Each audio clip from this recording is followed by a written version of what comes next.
ਸਤਿ ਸ਼੍ਰੀ ਅਕਾਲ ਬੱਚਿਓ। ਆਧੁਨਿਕ ਕਾਵਿ ਨਕਸ਼-ਨੁਹਾਰ ਪੁਸਤਕ ਵਿੱਚ ਦਰਜ ਪਾਸ਼ ਜੀ ਦੀ ਅਗਲੀ ਕਵਿਤਾ ਹੈ ਉਹਦੇ ਨਾਂ। ਬੱਚਿਓ ਇਹ ਕਵਿਤਾ ਕਵੀ ਨੇ ਆਪਣੀ ਪ੍ਰੇਮਿਕਾ ਨੂੰ ਸੰਬੋਧਿਤ ਕੀਤੀ ਹੈ। ਇਸ ਕਵਿਤਾ ਦੇ ਵਿੱਚ ਕਵੀ ਲੋਟੂ ਜਾਗੀਰਦਾਰੀ ਪ੍ਰਬੰਧ ਦੇ ਖਿਲਾਫ ਆਪਣਾ ਰੋਸ ਪ੍ਰਗਟ ਕਰਦਾ ਹੈ, ਕਿਉਂਕਿ ਉਹ ਇਸ ਲੋਟੂ ਪ੍ਰਬੰਧ ਨੂੰ ਪ੍ਰੇਮਿਕਾ ਦੇ ਹੁਸਨ ਤੇ ਫਸਲਾਂ ਦੇ ਹੁਸਨ ਦੀ ਦੁਸ਼ਮਣ ਮੰਨਦਾ ਹੈ ਤੇ ਇਸੇ ਕਰਕੇ ਉਹ ਇਸ ਜਾਗੀਰਦਾਰੀ ਲੋਟੂ ਪ੍ਰਬੰਧ ਨੂੰ ਖਤਮ ਕਰਨ ਦੇ ਲਈ ਹਥਿਆਰਬੰਦ ਸੰਘਰਸ਼ ਕਰਨ ਦੀ ਵੀ ਗੱਲ ਕਰਦਾ ਤੇ ਉਹਦਾ ਇਹ ਵੀ ਕਹਿਣਾ ਹੈ ਕਿ ਇਹੀ ਉਹਦਾ ਜੀਵਨ ਅਨੁਭਵ ਉਹਦੀ ਕੌਮ ਦੇ ਵਿੱਚ ਨਵੀਂ ਸੋਝੀ ਪੈਦਾ ਕਰਨ ਵਾਲਾ ਵੀ ਬਣਦਾ। ਸੋ ਉਹਨੂੰ ਇਹ ਲੱਗਦਾ ਹੈ ਕਿ ਜੇਕਰ ਆਪਣੀ ਮਹਿਬੂਬਾ ਦੇ ਹੁਸਨ ਨੂੰ ਬਚਾਉਣਾ ਹੈ ਜਾਂ ਆਪਣੇ ਖੇਤਾਂ ਦੀ ਖੂਬਸੂਰਤੀ ਨੂੰ ਹੁਸਨ ਨੂੰ ਮਾਨਣਾ ਹੈ, ਭਾਵ ਕਿਸਾਨਾਂ ਨੂੰ ਉਹਨਾਂ ਦਾ ਬਣਦਾ ਹੱਕ ਦਿਵਾਉਣਾ ਹੈ, ਤਾਂ ਹਥਿਆਰ ਚੱਕਣਾ ਜ਼ਰੂਰੀ ਹੈ ਤੇ ਇਸ ਪ੍ਰਬੰਧ ਨੂੰ ਖਤਮ ਕਰਨਾ ਜ਼ਰੂਰੀ ਹੈ। ਪੜ੍ਹਦੇ ਹਾਂ ਕੀ ਲਿਖਦਾ ਹੈ ਪਾਸ਼। ਮੇਰੀ ਮਹਿਬੂਬ ਤੈਨੂੰ ਵੀ ਗਿਲਾ ਹੋਣਾ ਮੁਹੱਬਤ ਤੇ, ਮੇਰੇ ਖਾਤਰ ਤੇਰੇ ਅਥਰੇ ਜਿਹੇ ਚਾਵਾਂ ਦਾ ਕੀ ਬਣਿਆ। ਹੁਣ ਕਵੀ ਆਪਣੀ ਪ੍ਰੇਮਿਕਾ ਨੂੰ ਸੰਬੋਧਨ ਹੁੰਦੇ ਹੋਏ ਕਹਿੰਦਾ ਹੈ ਕਿ ਹੇ ਮੇਰੀ ਪਿਆਰੀ ਮਹਿਬੂਬਾ, ਇਹ ਮੇਰੀ ਪ੍ਰੇਮਿਕਾ, ਤੈਨੂੰ ਵੀ ਗਿਲਾ ਹੋਏਗਾ, ਗਿਲਾ ਭਾਵ ਸ਼ਿਕਵਾ ਹੋਏਗਾ ਕਿ ਮੇਰੇ ਖਾਤਰ ਤੇਰੇ ਬਹੁਤ ਸਾਰੇ ਅਥਰੇ ਚਾਵਾਂ ਦਾ ਕੁਝ ਨਾ ਬਣ ਸਕਿਆ। ਤੂੰ ਰੀਝਾਂ ਦੀ ਸੂਈ ਨਾ ਉਕਰੀਆਂ ਸੀ ਜੋ ਰੁਮਾਲਾਂ ਤੇ, ਉਹਨਾਂ ਧੁੱਪਾਂ ਦਾ ਕੀ ਬਣਿਆ, ਉਹਨਾਂ ਛਾਵਾਂ ਦਾ ਕੀ ਬਣਿਆ। ਕਹਿੰਦਾ ਮੇਰੇ ਨਾਲ ਤੇਰੀ ਮੁਹੱਬਤ ਕਰਕੇ ਤੂੰ ਰੀਝਾਂ ਦੀ ਸੂਈ ਦੇ ਨਾਲ ਰੁਮਾਲ ਦੇ ਉੱਤੇ ਜੋ ਧੁੱਪਾਂ ਤੇ ਛਾਵਾਂ ਨੂੰ ਉਕੇਰਿਆ, ਕਹਿੰਦਾ ਉਹਨਾਂ ਦਾ ਵੀ ਕੁਝ ਨਾ ਬਣ ਸਕਿਆ।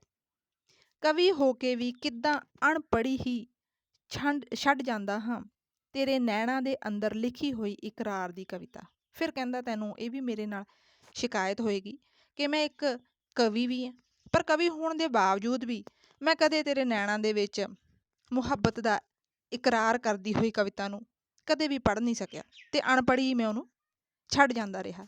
ਤੇਰੇ ਲਈ ਰਾਖਵੇਂ ਹੋਠਾਂ ਤੇ ਹੈ ਪਥਰਾ ਗਈ ਅੜੀਏ, ਬੜੀ ਕੌੜੀ ਬੜੀ ਬੇਰਸ ਮੇਰੇ ਰੁਜ਼ਗਾਰ ਦੀ ਕਵਿਤਾ। ਪਰ ਹੁਣ ਉਹ ਜਿਹਾ ਕਿਉਂ ਨਹੀਂ ਕਰ ਰਿਹਾ, ਉਹ ਆਪਣੀ ਮਹਿਬੂਬਾ ਦੇ ਨੈਣਾਂ ਦੇ ਵਿੱਚ ਇਕਰਾਰ ਦੀ ਕਵਿਤਾ ਨੂੰ ਕਿਉਂ ਨਹੀਂ ਪੜ੍ਹ ਰਿਹਾ। ਇਹਦੇ ਪਿੱਛੇ ਉਹ ਕਾਰਨ ਦੱਸਦਾ। ਕਹਿੰਦਾ ਮੇਰੇ ਹੋਂਠ ਜਿਹੜੇ ਕਿ ਤੇਰੇ ਲਈ ਰਾਖਵੇਂ ਆ, ਇਹਨਾਂ ਦੇ ਉੱਤੇ ਬੜੀ ਕੌੜੀ ਬੇਰਸ ਰੁਜ਼ਗਾਰ ਦੀ ਕਵਿਤਾ ਕਹਿੰਦਾ ਪਥਰਾ ਗਈ ਹੈ, ਕਿਉਂਕਿ ਜੇਕਰ ਇੱਕ ਇਨਸਾਨ ਦਾ ਪੇਟ ਭੁੱਖਾ ਹੋਵੇ, ਉਹਦਾ ਘਰ-ਬਾਰ ਨਾ ਚੱਲਦਾ ਹੋਵੇ, ਤਾਂ ਉਹ ਕਿਸੇ ਪਾਸੇ ਜੋਗਾ ਨਹੀਂ ਰਹਿੰਦਾ। ਫਿਰ ਉਹ ਕੀ ਕਹਿੰਦਾ, ਮੇਰੀ ਪੂਜਾ ਮੇਰਾ ਈਮਾਨ ਅੱਜ ਦੋਵੇਂ ਹੀ ਜ਼ਖਮੀ ਨੇ, ਤੇਰਾ ਹਾਸਾ ਤੇ ਅਲਸੀ ਦੇ ਫੁੱਲਾਂ ਦਾ ਰੁਮਕਦਾ ਹਾਸਾ। ਫਿਰ ਉਹ ਆਪਣੀ ਮਹਿਬੂਬਾ ਨੂੰ ਕਹਿੰਦਾ ਹੇ ਮੇਰੀ ਪੂਜਾ ਮੇਰਾ ਈਮਾਨ, ਕਹਿੰਦਾ ਅੱਜ ਦੋਵੇਂ ਹੀ ਜ਼ਖਮੀ। ਕੌਣ ਕੌਣ ਜ਼ਖਮੀ ਹੈ? ਇੱਕ ਤਾਂ ਮੇਰੀ ਮਹਿਬੂਬਾ ਦਾ ਹਾਸਾ ਤੇ ਦੂਸਰਾ ਮੇਰੇ ਖੇਤਾਂ ਦੇ ਵਿੱਚ ਉੱਗੀ ਹੋਈ ਅਲਸੀ ਦੇ ਫੁੱਲਾਂ ਦਾ ਰੁਮਕਦਾ ਹਾਸਾ। ਕਹਿੰਦਾ ਦੋਨੋਂ ਹੀ ਜ਼ਖਮੀ ਹੈ। ਕਿਉਂਕਿ ਜਾਗੀਰਦਾਰੀ ਪ੍ਰਬੰਧ ਨੇ ਉਹ ਅਲਸੀ ਦੇ ਫੁੱਲ ਖੇਤਾਂ ਦੇ ਵਿੱਚ ਹੋਈ ਫਸਲ ਨੂੰ ਉਸ ਕਿਸਾਨ ਦੇ ਜੋਗਾ ਨਹੀਂ ਛੱਡਿਆ, ਤੇ ਜੇਕਰ ਉਹਦੇ ਜੋਗਾ ਨਹੀਂ ਰਹੇਗਾ, ਕਿਸਾਨ ਦੇ ਜੋਗਾ ਉਹਦੇ ਖੇਤਾਂ ਦੇ ਵਿੱਚ ਉੱਗਿਆ ਅਨਾਜ ਨਹੀਂ ਰਹੇਗਾ, ਉਹਨੂੰ ਸਹੀ ਮੁੱਲ ਨਹੀਂ ਮਿਲਦਾ, ਤਾਂ ਉਹਨੂੰ ਕੋਈ ਲਾਭ ਨਹੀਂ ਮਿਲਦਾ, ਤਾਂ ਫਿਰ ਉਹਦਾ ਪਰਿਵਾਰ ਚੰਗਾ ਨਹੀਂ ਚੱਲੇਗਾ। ਜੇਕਰ ਪਰਿਵਾਰ ਚੰਗਾ ਨਹੀਂ ਚੱਲੇਗਾ ਤਾਂ ਉਹਦੀ ਪ੍ਰੇਮਿਕਾ ਕਿਵੇਂ ਖੁਸ਼ ਰਹਿ ਸਕਦੀ ਹੈ।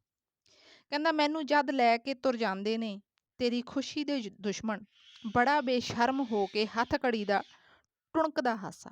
ਫਿਰ ਜਦੋਂ ਕਵੀ ਇਸ ਨਾਇਨਸਾਫੀ ਦੇ ਖਿਲਾਫ ਬੋਲਦਾ, ਜਦੋਂ ਉਹਦੇ ਨਾਲ ਕੁਛ ਗਲਤ ਹੁੰਦਾ, ਜਦੋਂ ਅਜਿਹਾ ਲੋਟੂ ਪ੍ਰਬੰਧ ਉਹਦੇ ਖਿਲਾਫ ਕਦਮ ਚੁੱਕਦਾ, ਉਹਦੇ ਖੇਤਾਂ ਨੂੰ ਨਿਗਲਦਾ, ਫਿਰ ਉਹ ਆਵਾਜ਼ ਚੱਕਦਾ ਤੇ ਫਿਰ ਇਸ ਆਵਾਜ਼ ਸਦਕਾ ਉਹਨੂੰ ਜੇਲ੍ਹ ਦੇ ਵਿੱਚ ਹੱਥ ਕੜੀ ਲਾ ਕੇ ਸੁੱਟਿਆ ਜਾਂਦਾ।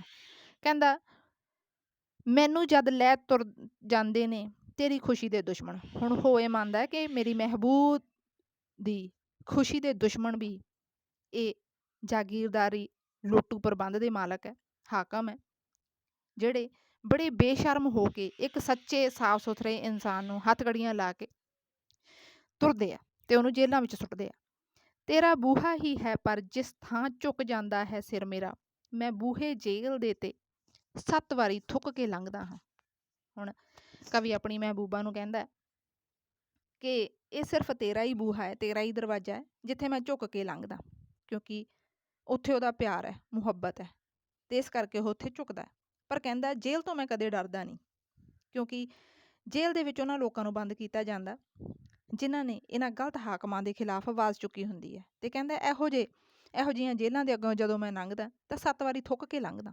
ਭਾਵ ਉਹ ਇਹੋ ਜਿਹੀਆਂ ਜੇਲ੍ਹਾਂ ਤੋਂ ਡਰਦਾ ਨਹੀਂ, ਇਹੋ ਜਿਹੇ ਹੁਕਮਰਾਨਾਂ ਤੋਂ ਡਰਦਾ ਨਹੀਂ। ਮੇਰੇ ਪਿੰਡ ਵਿੱਚ ਹੀ ਸੱਤਿਆ ਹੈ, ਮੇਰੇ ਪਿੰਡ ਵਿੱਚ ਹੀ ਸੱਤਿਆ ਹੈ ਕਿ ਮੈਂ ਵਿਸ਼ ਕੇ ਜੀਂਦਾ, ਮੈਂ ਅੱਗਿਓਂ ਹਾਕਮਾਂ ਦੇ ਸ਼ੇਰ ਵਾਂਗੂ ਬੁੱਕ ਕੇ ਲੰਘਦਾ ਹਾਂ। ਕਹਿੰਦਾ ਸੱਤਿਆ ਭਾਵ ਤਾਕਤ। ਕਹਿੰਦਾ ਮੇਰੇ ਇਹ ਪਿੰਡ ਦੀ ਹੀ ਇੱਕ ਤਾਕਤ ਹੈ ਜਿਹਨੇ ਮੈਨੂੰ ਨੀਵਾਂ ਹੋਣਾ ਸਿਖਾਇਆ।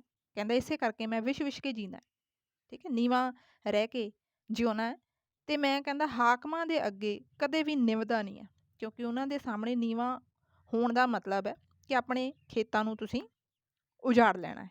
ਇਸ ਕਰਕੇ ਕਹਿੰਦਾ ਮੈਂ ਉਹਨਾਂ ਦੇ ਸਾਹਮਣੇ ਕਦੇ ਨੀਵਾਂ ਨਹੀਂ ਹੁੰਦਾ, ਮੈਂ ਅੱਗਿਓਂ ਹਾਕਮਾਂ ਦੇ ਸ਼ੇਰ ਵਾਂਗੂ ਬੁੱਕ ਕੇ ਲੰਘਦਾ। ਕਹਿੰਦਾ ਉਹਨਾਂ ਦੇ ਸਾਹਮਣੇ ਤਾਂ ਮੈਂ ਸ਼ੇਰ ਵਾਂਗੂ ਖੜ੍ਹਾ ਹੁੰਦਾ, ਸ਼ੇਰ ਵਾਂਗੂ ਬੁੱਕ ਕੇ ਉਹਨਾਂ ਦੇ ਅੱਗਿਓਂ ਲੰਘਦਾ। ਮੇਰਾ ਹਰ ਦਰਦ ਇੱਕੋ ਸੂਈ ਦੇ ਨੱਕੇ 'ਚੋਂ ਲੰਘਦਾ ਹੈ, ਲੁੱਟਿਆ ਅਮਨ ਸੋਚਾਂ ਦਾ, ਕਤਲ ਹੈ ਜਸ਼ਨ ਖੇਤਾਂ ਦਾ। ਉਹ ਹੀ ਬਣ ਰਹੇ ਨੇ ਦੇਖ ਤੇਰੇ ਹੁਸਨ ਦੇ ਦੁਸ਼ਮਣ, ਜੋ ਅੱਜ ਤੀਕਣ ਰਹੇ ਚਰਦੇ ਸਾਡਾ ਹੁਸਨ ਖੇਤਾਂ ਦਾ। ਹੁਣ ਉਹ ਆਪਣੀ ਮਹਿਬੂਬਾ ਦੇ ਹੁਸਨ ਦੇ ਦੁਸ਼ਮਣ ਉਹਨਾਂ ਹੁਕਮਰਾਨਾਂ ਨੂੰ ਹੀ ਮੰਨਦਾ ਜਿਨ੍ਹਾਂ ਨੇ ਲੇਖਕ ਦੇ ਖੇਤਾਂ ਦੇ ਹੁਸਨ ਨੂੰ ਖਾਧਾ। ਕਹਿੰਦਾ ਮੇਰਾ ਹਰ ਦਰਦ ਇੱਕੋ ਸੂਈ ਦੇ ਨੱਕੇ ਦੇ ਵਿੱਚੋਂ ਲੰਘਦਾ। ਕਹਿੰਦਾ ਲੁੱਟਿਆ ਅਮਨ ਸੋਚਾਂ ਦਾ। ਕਹਿੰਦਾ ਇਸ ਦਰਦ ਨੇ ਮੇਰੀਆਂ ਸੋਚਾਂ ਦੇ ਅਮਨ ਨੂੰ ਵੀ ਲੁੱਟਿਆ ਅਤੇ ਮੇਰੇ ਖੇਤਾਂ ਦੇ ਜਸ਼ਨ ਨੂੰ ਵੀ ਉਹਨੇ ਖ਼ਤਮ ਕੀਤਾ। ਕਿਉਂਕਿ ਖੇਤਾਂ ਦੇ ਵਿੱਚ ਫਸਲਾਂ ਹੁੰਦੀਆਂ, ਉੱਗਦੀਆਂ, ਵੱਡੀਆਂ ਹੁੰਦੀਆਂ, ਦਾਣਾ ਪੈਂਦਾ, ਕਿਸਾਨ ਨੂੰ ਖੁਸ਼ੀ ਹੁੰਦੀ ਹੈ। ਪਰ ਜਦੋਂ ਉਹਨਾਂ ਫਸਲਾਂ ਦਾ ਸਹੀ ਮੁੱਲ ਨਹੀਂ ਪੈਂਦਾ ਅਤੇ ਇਹੋ ਜਿਹੇ ਅਜਿਹੇ ਜਿਹੜੇ ਹੁਕਮਰਾਨ ਉਹ ਧੱਕਾ ਕਰਦੇ ਆ, ਤਾਂ ਫਿਰ ਕਿਸਾਨ ਦੀ ਜਿਹੜੀ ਸੋਚ ਹੈ ਉਹਦਾ ਕਤਲ ਹੁੰਦਾ। ਕਹਿੰਦਾ ਉਹੀ ਬਣ ਰਹੇ ਨੇ ਦੇਖ ਤੇਰੇ ਹੁਸਨ ਦੇ ਦੁਸ਼ਮਣ। ਕਹਿੰਦਾ ਉਹੀ ਤੇਰੇ ਹੁਸਨ ਦੇ ਵੀ ਉਹ ਦੁਸ਼ਮਣ ਹੈ, ਜੋ ਅੱਜ ਤੀਕਣ ਰਹੇ ਚਰਦੇ ਸਾਡਾ ਹੁਸਨ ਖੇਤਾਂ ਦਾ। ਕਹਿੰਦਾ ਇਹ ਅੱਜ ਤੱਕ ਸਾਡੇ ਖੇਤਾਂ ਨੂੰ ਵੀ ਖ਼ਤਮ ਕਰਦੇ ਰਹੇ ਹੈ ਅਤੇ ਅੱਜ ਇਹ ਤੇਰੇ ਹੁਸਨ ਦੇ ਕਾਤਲ ਵੀ ਬਣੇ ਆ। ਮੈਂ ਮਲ ਕੇ ਤਰੇੜਾਂ ਕਣਕ ਪਿੰਡਾਂ ਕੂਚਦੀ ਵੇਖੀ, ਮੇਰੇ ਤੱਕਣ 'ਤੇ ਉਸਦੇ ਮੁੱਖ ਆਉਂਦੀ ਸੰਗ ਨੂੰ ਤੱਕਿਆ ਹੈ। ਮੈਂ ਵਗਦੀ ਆੜ 'ਤੇ ਵਿਛਦੀ ਤੱਕੀ ਹੈ ਧੁੱਪ ਸੂਰਜ ਦੀ, ਮੈਂ ਰਾਤੀਂ ਸੁੱਤਿਆਂ ਵਿਰਛਾਂ ਨੂੰ ਚੁੰਮਦੇ ਨੂੰ ਤੱਕਿਆ ਹੈ। ਹੁਣ ਉਹ ਦਿਨ ਰਾਤ ਖੇਤਾਂ ਦੇ ਵਿੱਚ ਕੀਤੀ ਮਿਹਨਤ ਦੀ ਗੱਲ ਕਰਦਾ। ਕਹਿੰਦਾ ਜਦੋਂ ਮੈਂ ਖੇਤਾਂ ਦੇ ਵਿੱਚ ਕੰਮ ਕਰਦਾ ਹੈ, ਕਹਿੰਦਾ ਮੈਂ ਤਰੇਲ ਨੂੰ ਕਣਕ ਦੇ ਪਿੰਡੇ ਦੇ ਉੱਤੇ ਪੈਂਦਾ ਵੀ ਦੇਖਿਆ, ਕਿਉਂਕਿ ਰਾਤ ਨੂੰ ਕੰਮ ਕਰਦਾ ਉਹ ਖੇਤਾਂ ਦੇ ਵਿੱਚ। ਕਹਿੰਦਾ ਉਹ ਪਿੰਡੇ 'ਤੇ ਪੈ ਕੇ ਕਣਕ ਦੇ ਉਹਨੂੰ ਕੂਚਦੀ ਹੈ, ਉਹਨੂੰ ਸਵਾਰਦੀ ਹੈ, ਉਹਨੂੰ ਧੋਂਦੀ ਹੈ। ਮੇਰੇ ਤੱਕਣ 'ਤੇ ਉਸਦੇ ਮੁੱਖ ਆਉਂਦੀ ਸੰਗ ਨੂੰ ਦੇਖਿਆ। ਕਹਿੰਦਾ ਜਦੋਂ ਮੈਂ ਉਹਨੂੰ ਤੱਕਦਾ ਤਾਂ ਉਹਦੇ ਮੂੰਹ 'ਤੇ ਜਿਹੜੀ ਸੰਗ ਆਉਂਦੀ ਮੈਂ ਉਹਨੂੰ ਵੀ ਤੱਕਿਆ। ਮੈਂ ਵਗਦੀ ਆੜ 'ਤੇ ਵਿਛਦੀ ਤੱਕੀ ਹੈ ਧੁੱਪ ਸੂਰਜ ਦੀ। ਕਹਿੰਦਾ ਜਦੋਂ ਮੈਂ ਦੁਪਹਿਰ ਨੂੰ ਖੇਤਾਂ ਦੇ ਵਿੱਚ ਕੰਮ ਕਰਦਾ ਤਾਂ ਪਾਣੀ ਦੀ ਭਰੀ ਜਾਂਦੀ ਆੜ ਦੇ ਉੱਤੇ ਜਦੋਂ ਸੂਰਜ ਦੀ ਧੁੱਪ ਪੈਂਦੀ ਹੈ ਤਾਂ ਕਹਿੰਦਾ ਮੈਂ ਉਹਨੂੰ ਵੀ ਤੱਕਿਆ। ਮੈਂ ਰਾਤੀਂ ਸੁੱਤਿਆਂ ਵਿਰਛਾਂ ਨੂੰ ਚੁੰਮਦੇ ਨੂੰ ਤੱਕਿਆ ਹੈ। ਫਿਰ ਕਹਿੰਦਾ ਜਦੋਂ ਰਾਤ ਨੂੰ ਮੈਂ ਖੇਤਾਂ ਦੇ ਵਿੱਚ ਕੰਮ ਕਰਦਾ ਤਾਂ ਕਹਿੰਦਾ ਉਦੋਂ ਵੀ ਮੈਂ ਰਾਤ ਨੂੰ ਇਹਨਾਂ ਸੁੱਤਿਆਂ ਹੋਇਆਂ ਬ੍ਰਿਖਸ਼ਾਂ ਨੂੰ ਉਸ ਚਾਨਣੀ ਦੇ ਦੁਆਰਾ ਚੁੰਮਦਿਆਂ ਦੇਖਿਆ। ਮੈਂ ਤੱਕਿਆ ਹੈ ਧਰੇਕਾਂ ਦੇ ਫੁੱਲ 'ਤੇ ਮਹਿਕ ਗਾਉਂਦੀ ਨੂੰ। ਹੋਰ ਕੀ ਕਹਿੰਦਾ ਫੁੱਲਾਂ ਦੇ ਉੱਤੇ ਡੇਕਾਂ ਦੇ ਉੱਤੇ ਲੱਗੇ ਫੁੱਲਾਂ ਦੀ ਮਹਿਕ ਨੂੰ ਗਾਉਂਦਿਆਂ ਵੀ ਮੈਂ ਦੇਖਿਆ, ਕਿਉਂਕਿ ਉਹ ਮਿਹਨਤ ਕਰਦਾ, ਦਿਨ ਰਾਤ ਖੇਤਾਂ ਦੇ ਵਿੱਚ ਰਹਿੰਦਾ। ਮੈਂ ਤੱਕਿਆ ਹੈ ਕਪਾਹ ਦੇ ਫੁੱਲਾਂ ਵਿੱਚ ਟਕਸਾਲ ਢਲਦੀ ਨੂੰ, ਅਤੇ ਮੈਂ ਚੋਰਾਂ ਵਾਂਗ ਗਿਟਮਿਟ ਕਰਦੀਆਂ ਚਰੀਆਂ ਨੂੰ ਤੱਕਿਆ ਹੈ। ਮੈਂ ਤੱਕਿਆ ਹੈ ਸਰੋਂ ਦੇ ਫੁੱਲਾਂ 'ਤੇ ਤਿਰਕਾਲ ਢਲਦੀ ਨੂੰ।